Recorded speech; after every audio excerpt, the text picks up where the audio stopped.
What's going on, everyone? It's your boy Veggie back at it with another stream. What's going on, chat? How y'all doing? Y'all doing well? Doing well? All right, awesome. It's been a hot minute since I last streamed. It's been a couple months, but I'm just so happy to be here. I honestly missed you all, just like the flowers miss the sun in the midst of an April rainstorm. I'm just happy to be back here. Happy to be with you all. And today, in order to celebrate that, I want to do something a little different with my stream. I want to kind of do something a little more educational, a little more informative. I want to break down one of something that I find really fascinating, something that I've loved my entire life. And you know me for my gaming content. I love playing games, and I wanted to tackle a different kind of game, the true OG, if you will, a true classic. That's right. Today we're going to be talking about chess.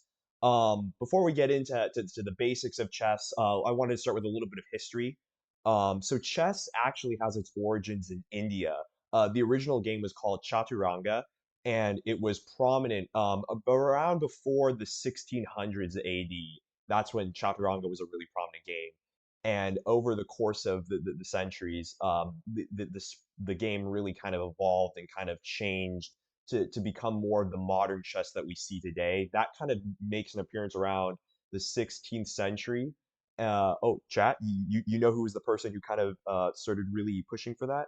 Yeah, that's right. That's right. It was a Spanish priest named Ruy Lopez in the 16th century who published a book kind of pushing this emerging sport that was really starting to develop towards the rest of the world. And he developed really his first strategy book about the game and kind of started talking about early chess theory. But since the game was really burgeoning and it really was taking its time to get developed, there were some really interesting strategies and theories. For example, one of them involved having you sit with your opponent facing the sun so that the sun is in their eyes so they can't actually see the board. That is a legitimate strategy that he came up with. And then around as the centuries continue, chess starts to pick up in popularity, and it's in the 19th century that the chess set is standardized. And well, the rest is history.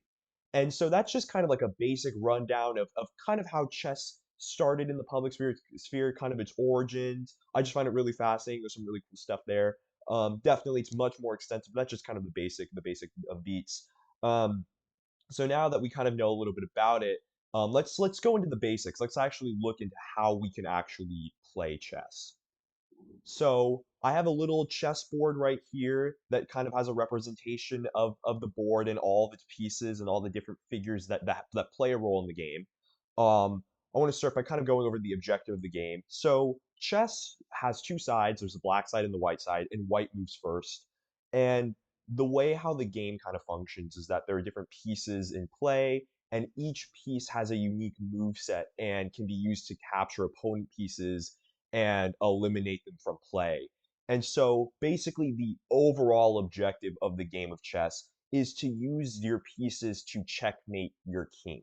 So this piece right over here is going to be the king of chess with the cross on top of it, the head of the piece.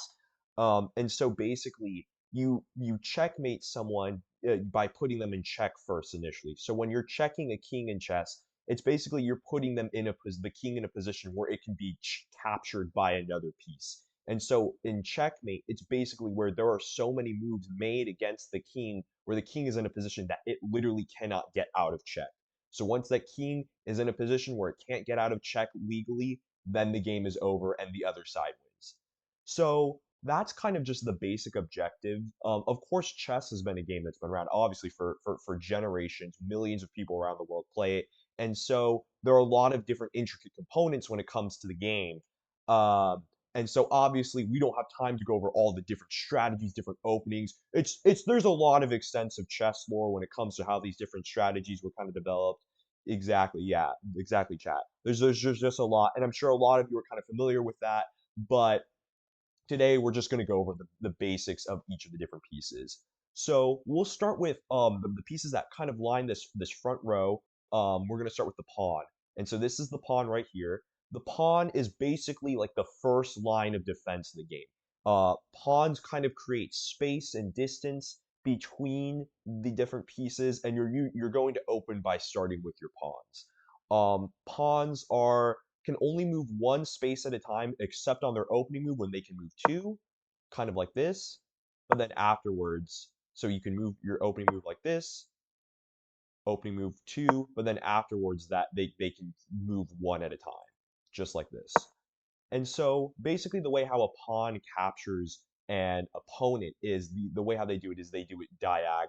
So let's hypothetically move this piece right over here and move this piece right here. So this piece now has the opportunity to capture this in a diagonal line and takes its place. Really funny, cool thing about pawns is that if you get a pawn across the board without being captured, it's a little work promotion. It can end up being promoted to some of these other pieces that are on the board, your queens, your bishops, your knights, or your rooks. Next piece that we're going to focus on is the knight. The knight is the one that has a little horse. So I always think it's cool because knights ride horses usually. So I think that's pretty dope. They add that into the game. Fun little detail. Um, and basically the way how a knight moves in an L shape across the board where it moves three spaces. And so the way how I always thought of it whenever I was growing up and learning the game, the knight moves in a position where you kind of make the sound clippity clippity clop. There's two clippities, so clippity clippity clop, and that's your L shape. So we can look at this knight over here, clippity clippity clop. And so that L shape, those three spaces, really dictate where this knight can go. So again, clippity clippity clop. Say it with me, chat. Clippity clippity clop. Clippity clippity clop. Clippity clippity clop. See, you get it. You get it. You understand. Exactly, exactly. Um, our next piece that we have that we're going to focus on is the rook. The rook is very similar to a pawn in the fact that it can move in a straight line. But what's different about a rook is that a rook can move horizontally and vertically across the board. So I can move a rook, I can move a rook this way across the board, or I can move a rook up here. The other thing that's special about a rook is that a rook has the opportunity to move as many spaces as it wants as long as it's not obstructed by another piece on the board of the same color. So if I wanted to capture this pawn, I could go all the way over here and capture that pawn. And that would be my move. This rook could move all the way down here, hypothetically, over here, and this rook could move over to this side because it's unobstructed, but it can't go past this piece because this is a piece on your same side. And so rook has that wide range of mobility, which makes it a pretty strong piece when it comes to the game. Next piece we're going to look at is the piece of the bishop. The bishop, I always kind of think of the way how it moves. It moves in a diagonal line across the board, where it moves in a diagonal similar to a rook. It can move any number of spaces as long as it's not obstructed by another piece. But I always kind of remember what the bishop does through the little slant in its head. It kind of moves in a slant way. And so that's how I always kind of figure out what a bishop can do in the game. And so you can move this all the way down here if I wanted to, but then that could put this pawn in a position to capture this. So again, chess is really all about strategy. It's about really coming up with those really clutch and decisive plays to help, in a sense, get a better hand over your opponent. Because again, the less pieces that an opponent has, the less pieces it can use to defend a king or make offensive pushes. And so the last two pieces we're going to talk about are the queen. The queen is arguably the most powerful piece in the entire game. The queen has the ability to basically move in any direction. So if I were to hypothetically, let's say I move this queen out here, let's just, move a piece here just to have for the sake of it. I can move this queen out into this space. And let's just move this right over here. Oops, can't do that because see, that would put the king in check, and it's not a move you can really do. So let's move this piece right here.